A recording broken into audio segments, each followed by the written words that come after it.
ជំរាបសួរពុកម៉ែបងប្អូនចាថ្ងៃនេះនាងខ្ញុំមក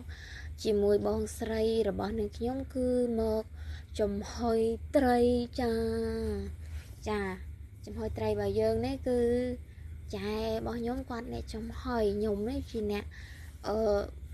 ជួយអីចឹងណាជ្រុំជ្រែងអីចឹងទៅជ្រុំជ្រែងហ្នឹងក៏មិនមែនអ្នកជ្រុំជ្រែងអីណាដែរគ្រាន់តែជួយបុកស្ដេចដីជួយហុចនេះហុចនោះលាងនេះលាងនោះឲ្យចឹងណាចាហើយសម្រាប់ត្រីគឺគាត់ជាអ្នកចំហុយហើយក៏ទឹកត្រីគឺគាត់ជាអ្នកធ្វើចាខ្ញុំគ្រាន់តែសម្រាប់ថាគាត់ឲ្យយកនេះយកនោះហើយខ្វះនេះខ្វះនោះអីចឹងណាចាហើយជាដំបូងគាត់ជាដំបូងហ្នឹងគឺគាត់ដាក់ត្រីមកចំហុយហើយបានគាត់មកបុកទឹកត្រីចាហើយបន្តមកខ្ញុំយកស្ដេចដីរបស់ខ្ញុំស្ដេចដីលីងហើយចាខ្ញុំលីងរួចគឺខ្ញុំចងវាទុកក្លាសេទូតកគឺអត់ខូចទេបងអូនគឺយើងឲ្យវានៅស្រួយល្អទៀតគឺយើងបាននិយាយរួមអាចហូបបានយូរចាបន្ទាប់មកខ្ញុំយកមកញីសបកវាចេញហើយខ្ញុំផ្លុំ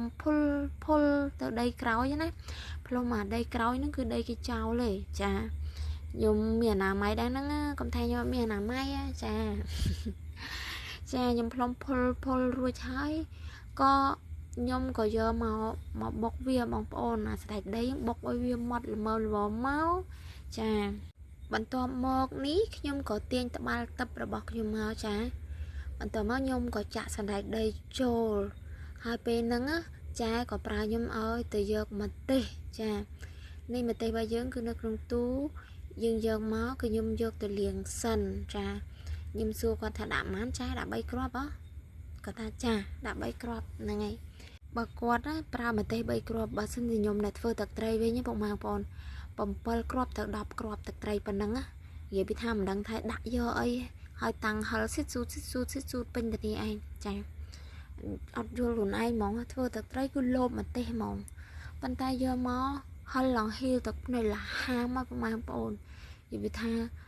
ដាក់មកល្មមទៅថៃមកល្មមឆ្ងាញ់ទៅវាថៃនិយាយពីម្ទេសហ្នឹងគឺលោបហ្មងសម្រាប់ខ្ញុំនេះខ្ញុំមិនយល់ទេចាហើយចារបស់ខ្ញុំហ្នឹងគឺគាត់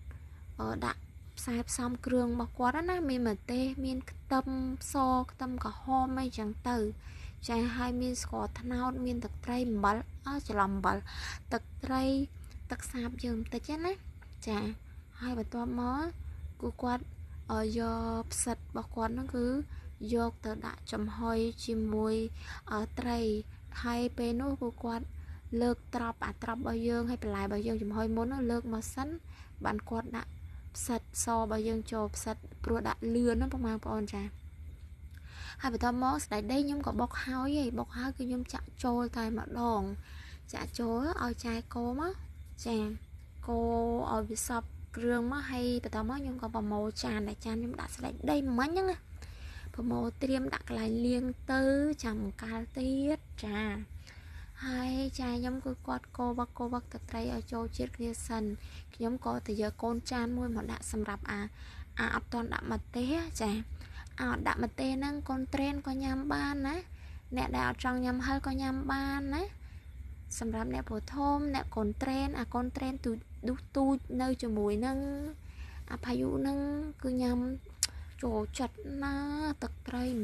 បន្លែអីចឹងគឺជាលក់ខ្មុំពេញតែមាត់ទៅនេះឯង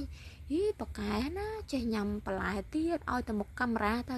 អីក៏ញ៉ាំដែរក្រោយខ្នងកាមេរ៉ាវិញខ្ជាក់ចេញវិញអស់ប៉ុណ្ណេះចេះសំដែង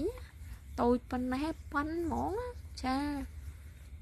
បន្ទាប់មកខ្ញុំក៏មើលចាយខ្ញុំក៏និយាយថាមិនហិលចាយប៉ុណ្ណឹងចា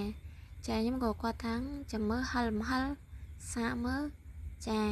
ខ្ញុំហ្នឹងក៏មើលទៅដូចមិនហិលហើយតាមពិតយកទៅហូបមកហិលឡើងហៀទៅមាត់ខ្លាក់ហើយចាហើយបន្ទាប់មកបងប្អូន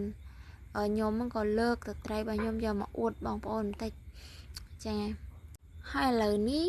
ត្រីរបស់យើងក៏ឆ្អិនទឹកត្រីរបស់យើងក៏រួចជាស្រេចបងប្អូនណាហើយខ្ញុំនេះក៏ចាប់ផ្ដើមហាវបាយតិចហើយ